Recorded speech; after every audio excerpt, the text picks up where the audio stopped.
their freedom, your freedom, of a kind that we have never seen before in peace or war. And you have shown the good sense to support those rules overwhelmingly. You've put up with all the hardships of that program of social distancing because you understand that as things stand, and as the experience of every other country has shown, it's the only way to defeat the coronavirus, the most vicious threat this country has faced in my lifetime. And though the death toll has been tragic and the suffering immense, and though we grieve for all those we have lost, it is a fact that by adopting those measures we prevented this country from being engulfed by what could have been a catastrophe in which the reasonable worst-case scenario was 500,000 fatalities. And it's thanks to your effort and sacrifice in stopping the spread of this disease that the death rate is coming down and hospital admissions are coming down. And thanks to you, we've protected our NHS and saved many thousands of lives. And so I know, you know, that it would be madness now to throw away that achievement by allowing a second spike. We must stay alert. We must continue to control the virus and save lives. And yet we must also recognise that this campaign against the virus has come at colossal cost to our way of life. We can see it all around us in the shuttered shops and abandoned businesses and darkened pubs and restaurants. And there are millions of people who are both fearful of this terrible disease and at the same time also fearful of what this long period of enforced inactivity will do to their livelihoods and their mental and physical well-being, to their futures and the futures of their children. So I want to provide tonight for you the shape of a plan to address both fears, both to beat the virus and provide the first sketch of a roadmap for reopening society, a sense of the way ahead, and when and how and on what basis we will take the decisions to proceed. I'll be setting out more details in Parliament tomorrow and taking questions from the public in the evening. I've consulted across the political spectrum, across all 4 nations of the UK. And though different parts of the country are experiencing the pandemic at different rates, and though it's right to be flexible in our response, I believe that as Prime Minister of the United Kingdom, Scotland, England, Wales, Northern Ireland, there is a strong resolve to defeat this together. And today, a general consensus on what we could do. And I stress could, because although we have a plan, it is a conditional plan. And since our priority is to protect the public and save lives, we cannot move forward unless we satisfy the 5 tests. We must protect our NHS. We must see sustained falls in the death rate. We must see sustained and considerable falls in the rate of infection. We must sort out our challenges in getting enough PPE to the people who need it. And yes, it's a global problem, but we must fix it. And last, we must make sure that any measures we take do not force the reproduction rate of the disease, the R, back up over 1, so that we have the kind of exponential growth we were facing a few weeks ago. And to chart our progress and to avoid going back to square one, we're establishing a new COVID alert system run by a new joint biosecurity centre. And that COVID alert level will be determined primarily by R and the number of coronavirus cases, and in turn, that COVID alert level will tell us how tough we have to be in our social distancing measures. The lower the level, the fewer the measures, the higher the level, the tougher and stricter we will have to be.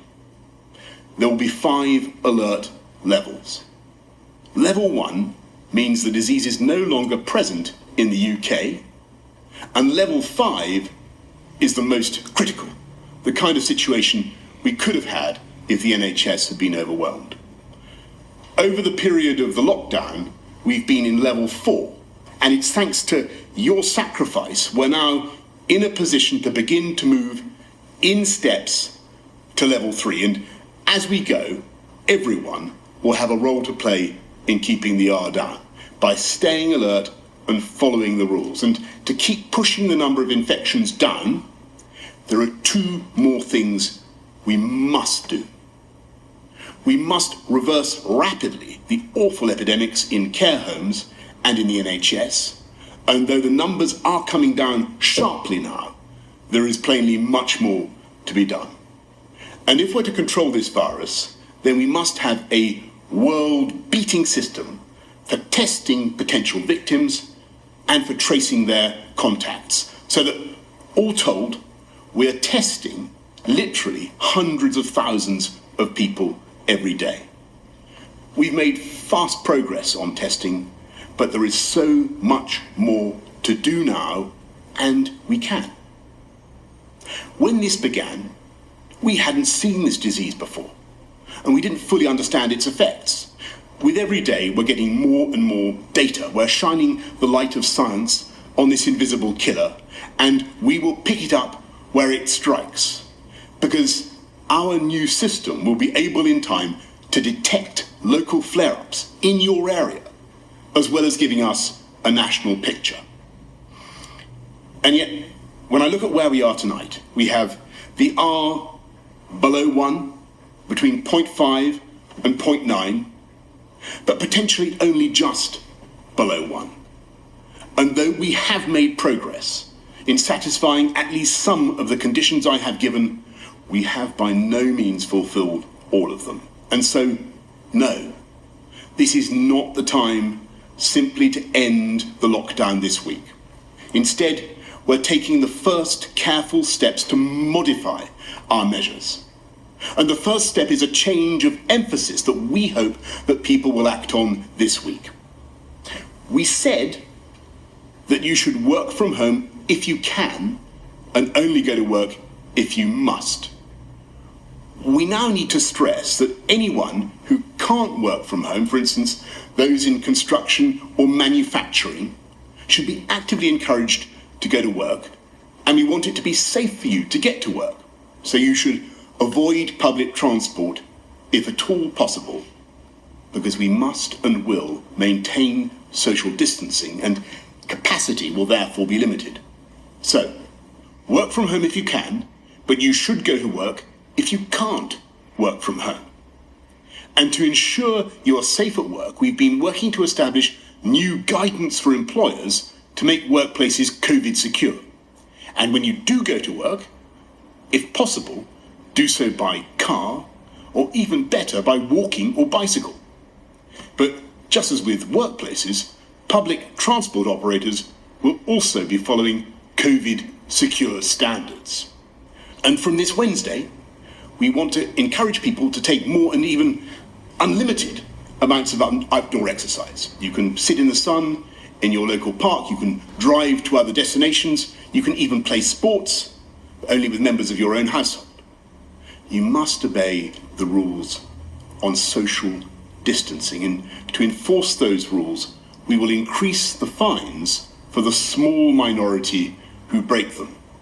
And so, every day, with ever-increasing data, we will be monitoring the R and the number of new infections and the progress we are making.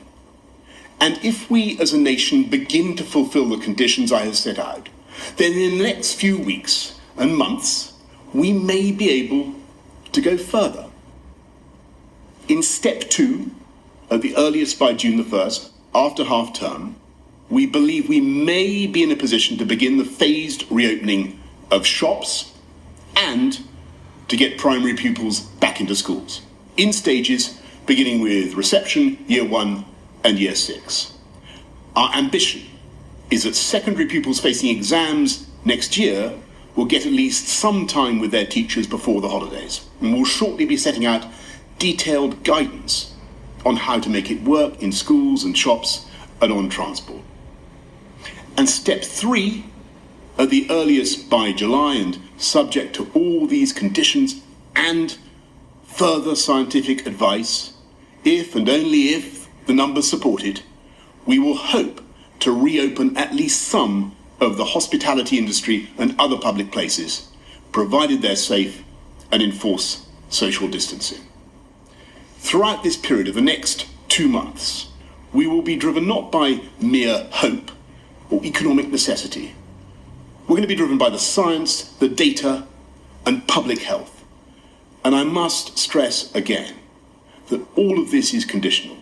It all depends on a series of big ifs.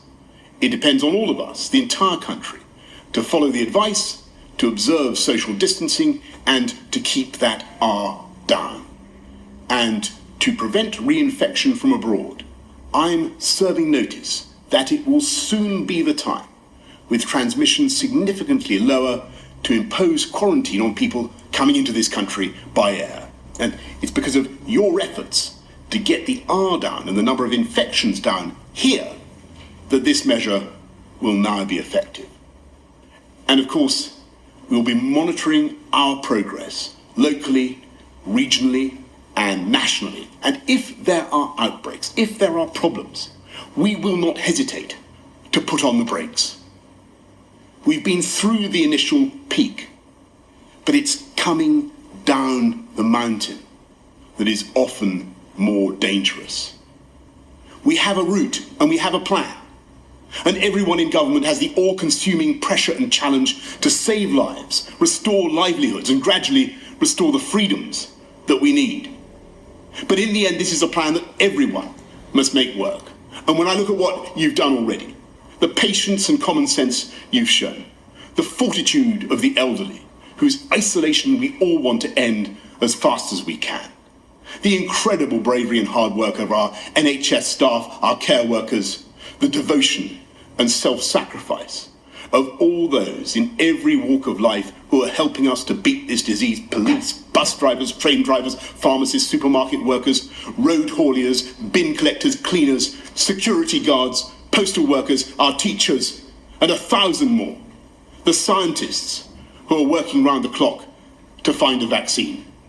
When I think of the millions of everyday acts of kindness and thoughtfulness that are being performed across this country and that have helped to get us through this first phase, I know that we can use this plan to get us through the next. And if we can't do it by those dates, and if the alert level won't allow it, we'll go on until we've got it right. We will come back from this devilish illness. We will come back to health and robust health. And though the UK will be changed by this experience, I believe we can be stronger and better than ever before, more resilient, more innovative, more economically dynamic, but also more generous and more sharing. But for now, we must stay alert, control the virus, and save lives. Thank you very much.